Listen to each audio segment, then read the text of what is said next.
This is John Frehse from Core Practice, and thank you for joining us today. I'm managing partner here, and I've been on an 11-city speaking tour sponsored by Kronos.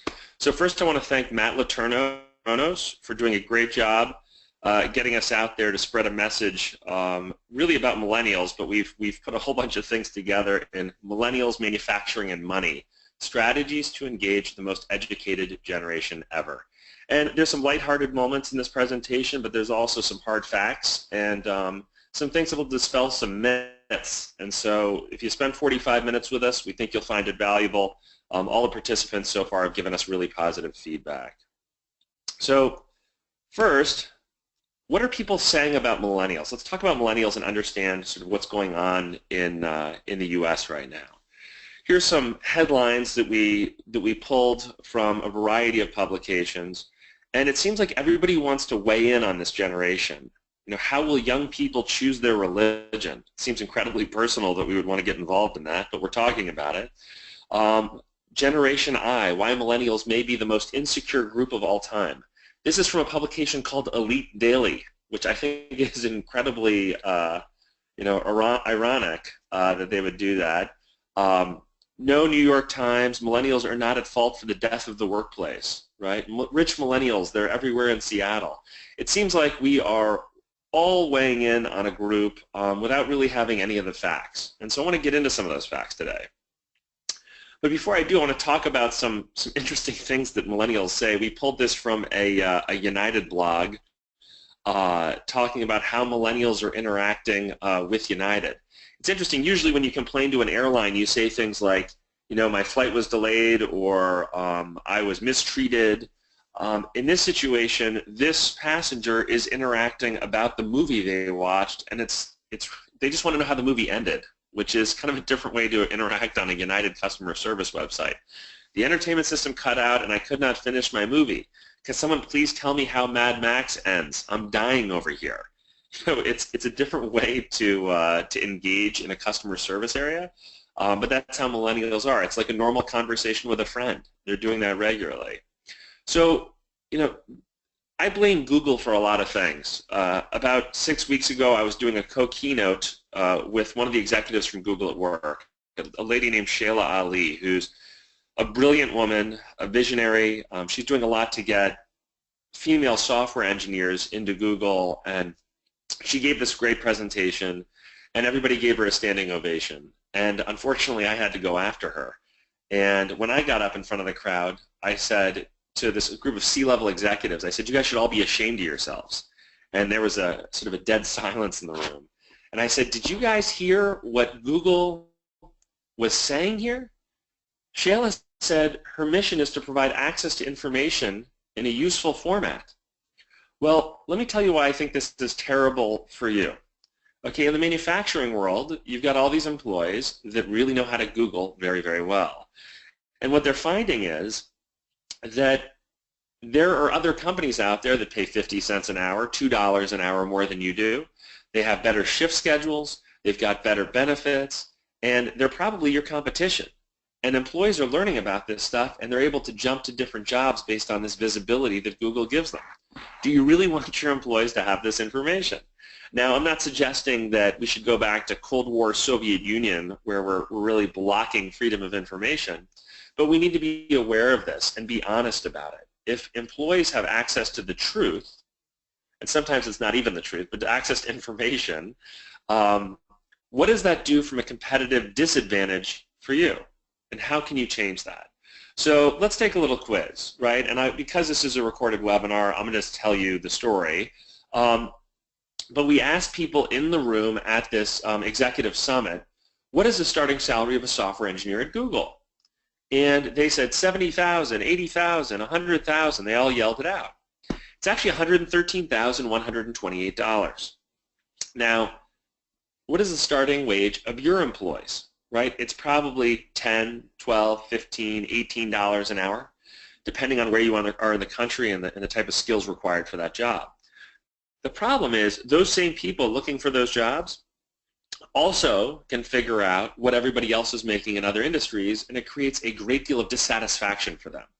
So how did I know the Google salaries? Well, everybody was giving Shayla Ali a standing ovation I Googled it. It was really simple. And there's a beautiful list of all the salaries that shows up in the Google search results, and I was able to come up with that really quickly and use it in my presentation. So the thing is, your employees can do the same thing, and they're going to start asking lots of questions. Speaking of scary, Glassdoor.com and Indeed.com are both places where employees are having a one-way conversation. They're able to say, this is what I like and don't like about my company, and make it available to everyone to read. So people that are going to look for a job at your company can search on Glassdoor and find out what employees are saying about you. Okay? That's a challenge. So recently, I actually pulled from Indeed.com a review, and it actually came from an executive at a company based in California that we have a relationship with at Core Practice. And the heading was, even if you drink the Kool-Aid, you're expendable. So I went on to read this thing, and I just want to highlight a couple of the different issues in here. Fostering internal conflict and competition, playground with bullies, enforcers, a group of 5 is on an ego power trip. They're focusing on submissiveness, not results. And then finally, a potentially outstanding hire was denied employment due to age. So actually also breaking the law, according to this executive that left. And 5 people found this. So people are reading this, they're voting on it, and they're saying, yeah, this is a problem. So this is the kind of scary stuff that can come out, and it's really important that we're honest about our culture, because millennials are reading about it, and they're going to find out what's going on. So some fun stuff to freak you out. 48.8% of all 25-year-olds still live at home, right? What's interesting is they don't have to go for the promotion or work night shift necessarily. If you're living at home, you don't have a lot of expenses. You're probably saving $12,000 a year. What's interesting to me, though, is as a culture, we actually shame millennials for living at home. You know, I can't believe they still live with mommy. Yeah, they're making brilliant decisions. Why should they go out and suffer and live in an apartment somewhere and rack up a bunch of bills when they're just starting out in their careers? They're making smarter decisions. Okay, this isn't lazy. This is smart. Okay, and by the way, this number's up 25% since 1999. So when we think about people living at home with their parents and we criticize them as lazy, we need to take a different look at it. You know, I always think that, you know, as a 42-year-old, we look back at younger folks and we say, well, this is what I did, so they should do this too. And I think it's a huge mistake. I think if they're making smarter decisions, we should celebrate that. Now, we want to make sure they're employed and doing something, but if they're living at home, that's not necessarily a bad thing. It may be a bad thing for us, though, because they don't have the same demand to go out and work those tough shifts because they've got to make a living, because their expenses are much less. So it's harder to hire and retain millennials because they don't have the same requirements financially, but also they're looking for things that are going to be highly rewarding. So one of the common misperceptions about millennials is that they are, you know, entitled and lazy, and I don't think that's really true. Knowledge, I believe the children are our future, and that terrifies me. These are the jokes we like to tell about millennials. All they want is a six-pack and an Xbox. You know, they live in mom's basement and they just sit and drink beer and play video games. We're saying that this is really not true, but these are the types of stereotypes, right, that are kind of haunting us and stopping us from actually innovating and coming up with great solutions to hire and retain these people. We just say, oh, they're lazy and entitled, so what's the point? I think that the point really should be that these people are better educated than we ever were, and if we can engage them, they are the solution to our problems, not the problem. So some more fun stuff to freak you out. By 2020, a population 6 times the size of New York City will be retired. That's 48 million. So who's going to replace them? Right? Let's go back to that entitled story for a second. You know, when we talk about millennials, we like to talk about the fact that they all have trophies, right? And we say, hey, they don't just have trophies, but the trophies say participation on them, or they say 14th place. How do you get the trophy for 14th place? What I recommend we do is look at who gave them those trophies.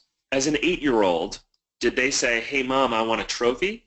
Or did we as parents tell them that they were the smartest, fastest, greatest, best-looking people in the entire population and set unrealistic expectations for them? On the entitled side, I do agree that we have some entitlement with millennials, but I also have to say that that probably came from us because we're the ones that raised them and told them they were so perfect. So I think we need to be very cautious about where we place our blame there. So when we talk about all these retirements, are the boomers really going to retire? So taking a time out from millennials just for a second, let's talk about a Wall Street Journal article entitled "A Very Unpleasant Surprise." The gap between projected income and the income that you want to have is a little scary. For the affluent, they'd like to have $60,000 a year before Social Security, and they've saved for $38,000. Now they're not going to go hungry. You know, they may have to sell the Lexus, but they're not going to go hungry, and there's no real disaster there. For the non-affluent, though, and a lot of those non-affluent are shift workers, I have a great deal of concern. I've dedicated the last 18 years of my life to shift workers, and seeing that they would like to have $40,000 a year in income, but they've only saved for $4,000 is terrifying to me. So can they really retire? Will they retire, realize they don't have the money, and have to come back to work, at least in some part-time way? I think that there's going to be something there. You know, when my father was dying, we knew he had about 2 weeks to live. He was in the hospital. I went to visit him, and he held my hand, and he looked me in the eyes, and he said, "Are you going to be okay?" And I said, "Yeah, I'm going to be okay, Dad. You know, I run a labor management firm. We're doing pretty well." He looked at me again. He said, "How's your pension?" And I stopped and was kind of shocked, and I laughed a little, and I said, "Dad, we don't do that anymore." Now, the reality is, we really don't do that anymore unless you're, you know, work for the post office or a couple of very isolated incidents. I think that is a key challenge because parents typically teach their children about finance, and the folks that are in the boomer generation are really the first generation that had they're the last generation that had parents with pensions. Okay, most of the boomers don't have pensions. Only 18% of all private industry employees have a defined benefit plan for retirement. So they haven't been taught to do something like a 401k. If you've got a 401k, you need about $2 million in it to retire. Are we ready? Who's got $2 million in their 401k today, right? These are scary things. So we need to think differently about this stuff. We need to prepare better, but the folks in the boomer generation were not taught to prepare. They were not taught to save in their 401ks because their parents didn't have to do that. And so we're looking at what I believe is a significant crisis here, and I think this table tells that story. So going back to millennials, I think they're the solution, not the problem. Can you hire and retain great employees? Well, it's hard to hire and retain great employees when they don't have a financial requirement to get a job. So if I look at the decline in marriage, this is something that almost no one is talking about. Pew Research did a great job with this study. There's about a 30% decrease in marriage rates among millennials compared to the generation before them. Okay? They don't believe in marriage at even close to the rate as of any generation before them. If you're not getting married and you're at least delaying having children, you don't have those same financial requirements. You can live at your parents' house comfortably, right, with less financial obligations. And I think this is a really important story because, again, if you're not getting married, do you have to work night shift? Do you have to work second shift? Do you have to work weekends? The answer is probably no. Shockingly, with all the lies we told millennials, they're less trusting. They went to college and they realized they weren't the best looking. They weren't the best at math. They weren't the fastest runner. And so they are dramatically less trusting than any generation before them. One is they've got access to all this information on the internet with Google, etc. But the other is I think they've been sold a bill of goods over the years by us. So what about being upbeat about their financial future? This is one that if you're in the hiring business, trying to hire and retain great employees, this one should terrify you. Millennials, okay? If you look at the 53 number there, 53% of them say they don't earn or have enough now. So financially, they're not well off now. But they believe it's all going to work out in the future. They will have that money in the future. So a slight majority of them saying it's all going to work out, no need to panic.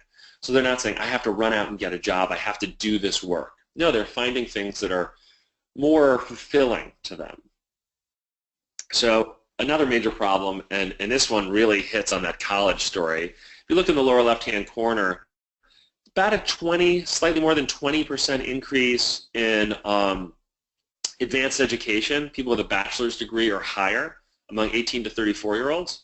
And in that same time period, right, they've got a $3,400 decrease in income. So, hey, get an education, make more money. No, you get an education, you make less money. That's what we're seeing here. So I tell the story of in 1997, I was 23. This is actually true. In 1997, I was 23. I made $22,000 a year at Merrill Lynch. I was an idiot. College educated, making $9 an hour. I went to Wake Forest down in Winston-Salem, North Carolina. 4 years cost $168,000. But if I worked as a lift truck operator for $29,000 a year, like if I worked in your warehouse during that time, I would have been up $284,000 after 4 years, saving the cost of college and making the money. That would have been smart. If I lived at home and saved my pennies, I probably could have bought a couple of Dunkin' Donuts franchises and retired at 35. So college isn't always the answer. It's incredibly expensive. The value is questionable depending on what work you want to go into. It can be a real challenge. And so we want to think about this stuff differently, okay? It's not the answer for everybody, and clearly it doesn't help you make more money necessarily. It's not about the money. You know, what is it about? What are employees talking about in manufacturing? And you know what they're talking about? They're talking about lifestyle. These are from a survey that we've given to over 100,000 shift workers in manufacturing. We asked them, and the answer is yes or no to each one of these questions. Did you get enough time off? 52% of them say they get enough time off. That means 48% say, I don't get enough time off. That's massive. Quality time off? 46% said yes. That means 54% said no. They don't get quality time off. The majority of the people do not get quality time off. Does it fit into their family and social life? 45% said yes. Majority of them saying no. Is it flexible? 47% say yes. The majority of them are saying no. So in training, it's 60% saying yes. Millennials want to be trained a lot, but they also want to have a lifestyle. And what we're seeing here is none of this is working for them. So why do they not want to work in manufacturing? Not only have we told them it's a bad place to work, even though that's not true, because the money's good, the job security is good, the benefits are good, but we're not taking care of them with the right labor strategies and shift schedules. It's a challenge. So let's do just a quick discussion about these. Typically we do a survey. Obviously we're not going to do that on a recorded webinar. 8-hour shifts and 12-hour shifts. Okay, which would you prefer? The 8-hour shifts are Monday through Friday. You work Monday through Friday, 5/8, meaning you work 260 days a year. You get 104 days off. That means you get all your weekends off.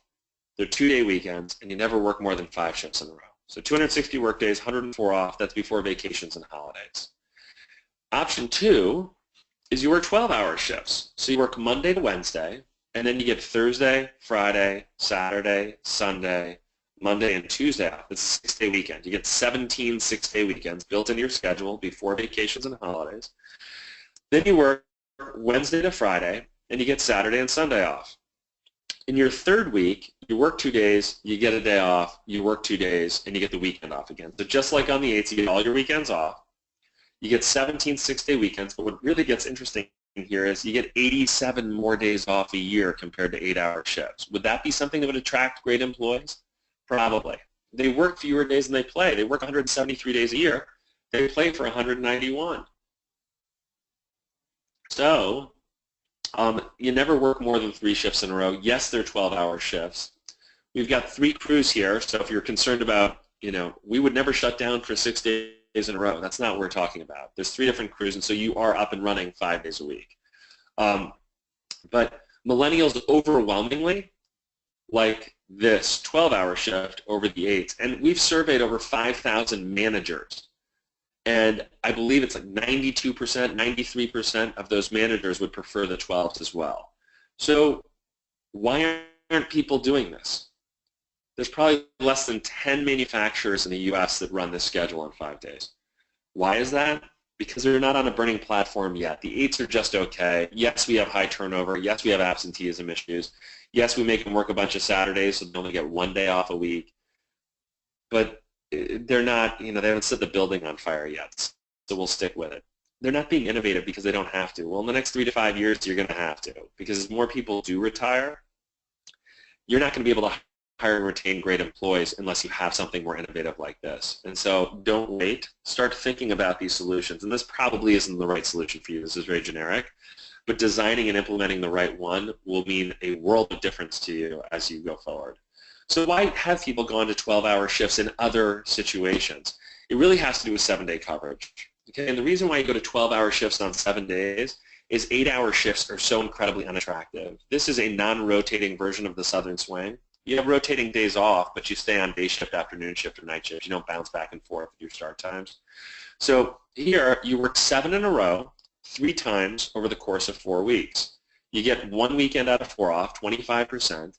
It's absolutely miserable. There's companies all over the country doing this right now, and they're doing it because they believe the 12-hour shifts are not healthy, not safe, and are just bad for the employees. Unfortunately, there's not any credible study out there that shows that that's true. As a matter of fact, the 12-hour shift is showing improved morale, and it's very hard to get people to go back to 8-hour shifts once they've gone to 12s because they love all the additional days off. I'll show you an example of that next. Here is a very popular version of a 12-hour shift on 7-day coverage. The reason why people like this is instead of getting 25% of your weekends off, you're getting 50% of your weekends off. And they're 3-day weekends. You never work more than 3 shifts in a row, and there's some very exciting day-on, day-off patterns in here. You work half the time, you play half the time, 182 days of work, 182 days off. Again, never working more than 3 shifts in a row. It's a huge improvement over the 8s. But a lot of companies have made the mistake of saying what we do for day shift is what we do for night shift, which I think is incredibly disrespectful to night shift. You have to think about this differently. If you're going to ask people to work non-traditional hours, you shouldn't assume that they just want the same thing that day shift wants. And if it doesn't hurt the business, why wouldn't you work with night shift in a different way and respect them? So here's an example of something that night shifts tend to prefer more. Working 4 in a row, if I'm already up on night shift and I've adjusted my body to night shift, why don't I stay there longer so I can get more days off where I get to be like everybody else, a normal human being? In this example, I work Monday to Thursday, and then I get Friday, Saturday, Sunday, Monday, Tuesday, Wednesday, and Thursday off. So I get to acclimate and still get at least 5 quality days where I'm a normal human being, I'm rested, I'm doing great, it feels good. Then I work another 4 shifts, and I get 3 days off in a row. I work 3, I get 1 day off, which is really tough because I've got to come back and work 3 more, but then I get a 3-day weekend right after that. And we survey night shift employees. They say, hey, I'll go through that tough stretch in order to get 2 3-day breaks and a 7-day break every 4 weeks.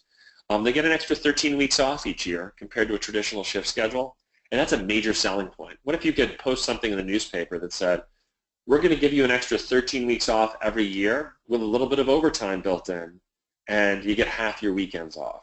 It'd be pretty attractive, probably. But it's not for everybody. So these are just examples. So the financial mess compounding the millennial mess.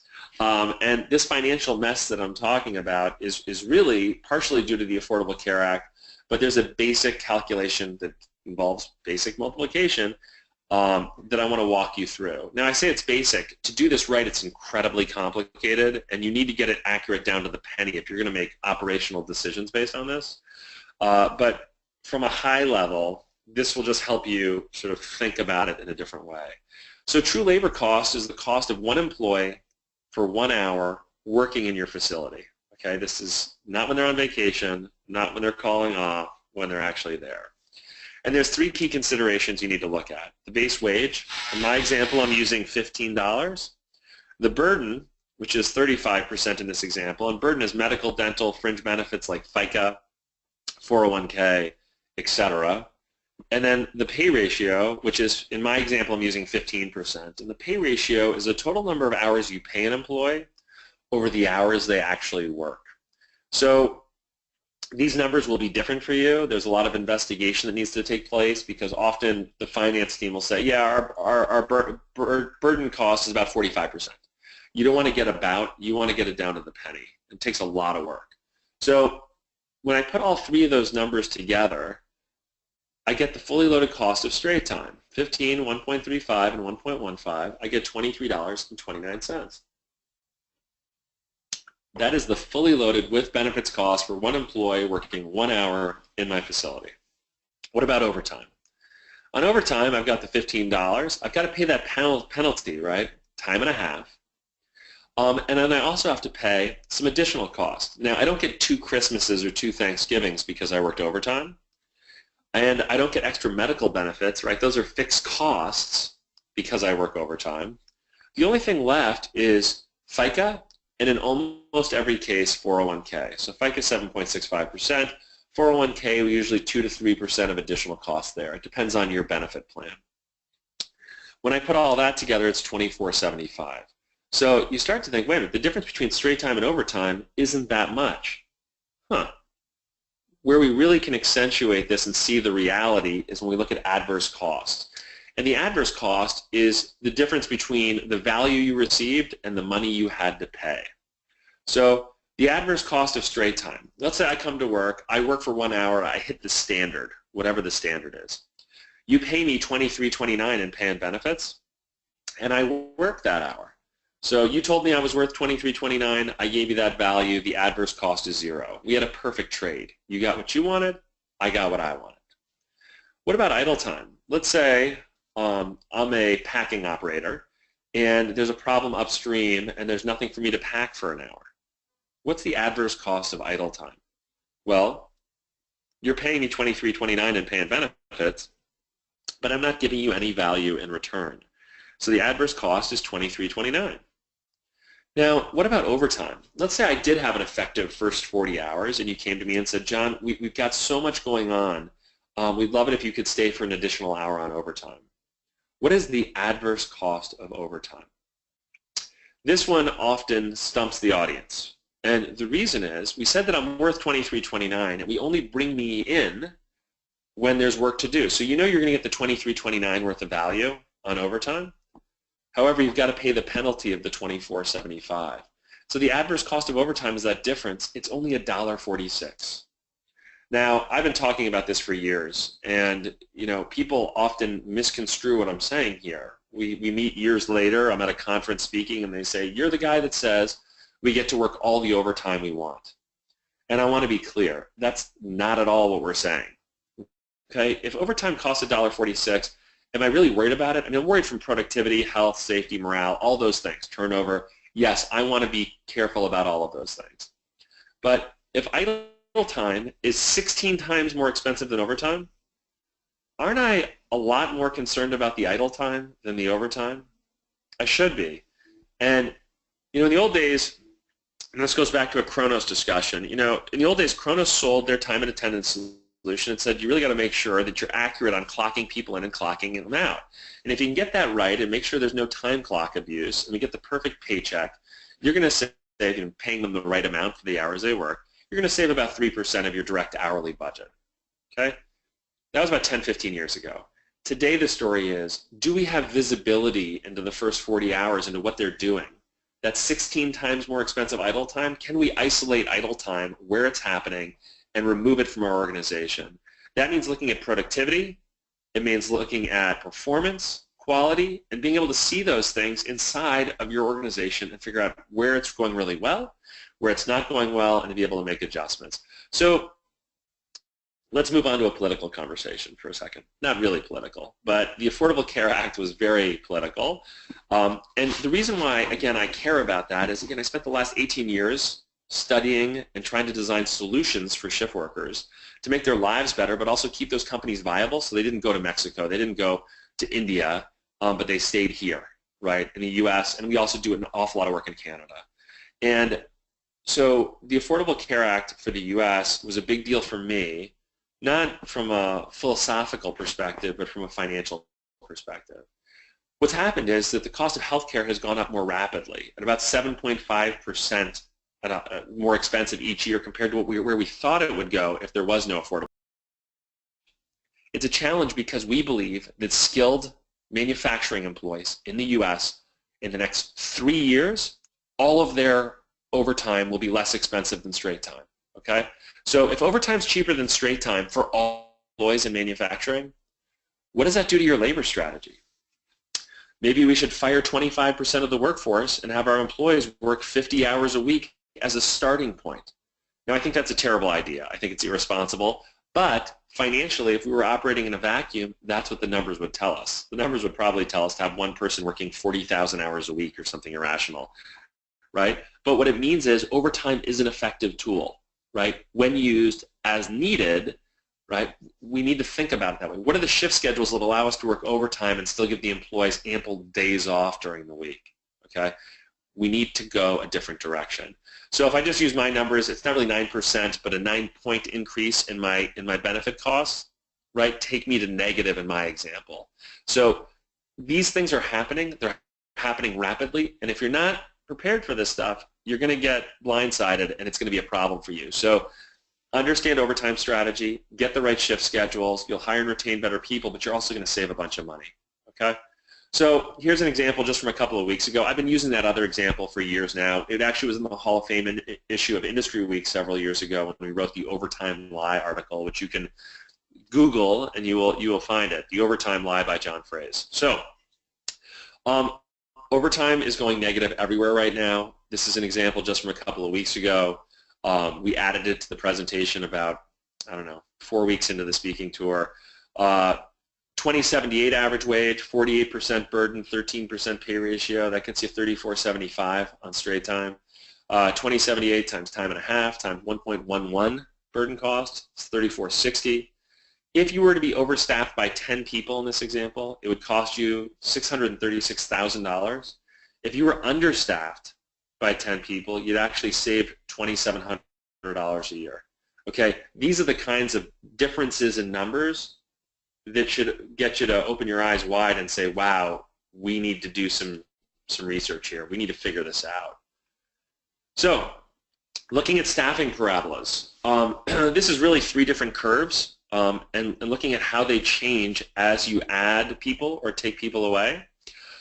This is an example of a very large packing operation at the end of a manufacturing operation in the U.S. They had 133 people, and when we did the analysis of adding people or taking people away, we could see how overtime, double time, and idle time would change. Of course, if you have fewer and fewer people, you're going to have less idle time, but you're going to incur more overtime and double time. So when we did the analysis, we said, hey, the low cost is 81. However, if you go to 81, people are going to be working 85 hours a week for a significant portion of the year, and that doesn't work. But if we got to 105, they'd never work more than 50 hours a week. Okay, so that's in a safe range. 49.47 was the max, and it would really be sort of a compromise where we'd save a bunch of money, several $1 million, but we would also do something responsible for the employee. So staffing parabolas allow you to do this kind of thing. What's interesting is if you look from, like, let's say 73 to 93 on the curve, that's really almost a zero slope section of these 3 curves. And the reason is, if I go from 73 to 93 employees, it will not impact your labor budget almost at all, right? I add 20 people and it doesn't cost me anything. That's because the adverse cost of overtime was so close to the adverse cost of straight time, right, so close to zero, that adding additional people really just took away overtime and created very little cost difference. So it doesn't mean you staff at 81 and do something irresponsible, but you need to understand the financial realities so that you can make intelligent, informed decisions. And this is one of those tools. Again, very complicated. We don't expect people to know how to do this. It's very, very complicated to do it right, but it's very telling also. So key performance indicators. A couple of things that we think are really important to think about today. The number 1 KPI that we talk about in core practice as a starting point is absenteeism. And the reason why we do is if you have an absenteeism number, forget about 7%, whatever your absenteeism is, even though it's much lower than 7%, which most people's are, it shows employee behavior. Okay, they're breaking the schedule when they don't show up for work. Is it because of sickness? They just are overworked? It doesn't fit into their lifestyle? What are the things that are going on? But I want to talk about the financial side of this as well. So one is, are they breaking the labor strategies you have in place? Absenteeism is a key performance indicator there. But people also look at the cost the wrong way. They say, I don't like absenteeism because it drives my overtime higher. Well, what we've learned about overtime says that that's probably not where your problem is. If you have 1,000 employees, 7% unplanned absenteeism, we're using 1,880 hours a year, which is taking away 200 hours for vacations and holidays, because we've already included that in our true labor cost calculation. The $1.46 for the adverse cost of overtime, it only costs you $192,000 a year for a 1,000 employee operation with high unplanned absenteeism. Where the money is somewhere very different, right? It's the cost of benefits paid for an absent employee. You have 1,000 employees, 7% unplanned absenteeism, 1,880 hours. You're paying them, in our example, $7.14 in benefits to sit on the couch. So when I call off, you don't cut off my medical benefits for that day. You don't say, you know what, you don't get Christmas next year because you didn't show up for work today. There's all these benefits you still pay. Now, you're not going to pay FICA, and you're not going to pay 401k, because those are both based on dollars paid. But everything else in this example is $7.14, and that's almost $1 million. Okay, so it's over $1 million when you put the two together, but it's not the overtime that kills you. It's the person at home sitting on the couch, playing hooky from work. That's the challenge. So a couple of other KPIs, employee retention. Why do they leave? Are they expendable? Do you care? And what does it cost you? So these are kind of harsh questions. Why do they leave? We'd love to know that, but in manufacturing, when they leave, they typically don't give us an exit interview. They just stop showing up for work. Are they expendable? That sounds harsh. I think it's important to address that, though. Your skilled employees are probably the most valuable asset you have. I'm not even guessing, I know they are. But do you care when they leave?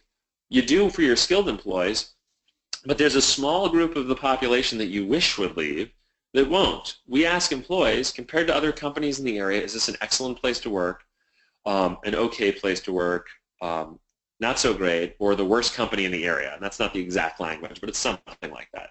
2.5% of employees that we survey say that they are at the worst company in the area. And you know who those people are? They're the losers. They're the people that you want to leave, but they won't leave. Those are the people that drag down productivity, kill morale, and are always hanging by a thread, but just seem to always make it through by not doing that last absence or that last abuse of any of the HR policies. And if you think it's the worst company in the area, wouldn't you go somewhere else? These people know they can't get hired anywhere else. So it's important to also say that not every employee is the best employee, but generally speaking, you should care, because the vast majority of your employees are the most valuable thing that you have going for you. Better than the equipment, better than the product. The employees are the ones that make it happen. So employee effectiveness. Quality is really important, of course. Absorption, most people don't use this terminology. Absorption is how effective are your employees in the first 40 hours, and that ties into productivity and performance. So absorption is, if I worked 40 hours this week, how many of those hours were effective? How effective was I? Did I absorb all those benefits and wage rates that we're paying to that person? Okay? Productivity is how fast, performance is how well, right? And those are two very different things. We should never confuse them. So finally, get into their heads. When we talk to them, they stay. We hear that more and more. Engaging the workforce is not doing a shift bulletin. Millennials don't read shift bulletins. They don't care about that stuff. What they do is they want to have real conversations. And I know it's exhausting. I know that we say they're needy. They are needy. That's what smart people. Smart people who know a lot want to do a lot.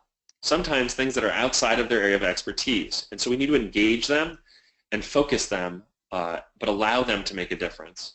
So communicate with them the way they communicate. If they're looking down at their phone all the time, you better be staring back at them. And so things like mobile should be really part of your plan in the next year. If you can look at mobile, that's a great way to engage employees in a way that they talk. And we often hear, well, yeah, but mobile is important for millennials, but what about the older folks that don't use their cell phones that way? Offering something to everyone, even if they don't all use it, is a huge positive, right? So if I'm 60 years old and I use an iPhone and I like to communicate that way, that would be a great win for me. And if I'm 60 and I don't, it doesn't hurt me in any way. Okay, so we really got to be more aggressive on communication. Why? Because 33% of employees say the management team cares about them. 39% say the management team communicates well with the staff, right? These are benchmarks. Scary stuff. 57% feel like they're part of the company. Okay? So we've got to think about this stuff a little differently and make an extra effort and not just, post a shift bulletin. So I want to end with this Time Magazine double cover that kind of drove me crazy. I first saw the one that says the me generation. Millennials are lazy, entitled narcissists who still live with their parents. Genius financial move, by the way.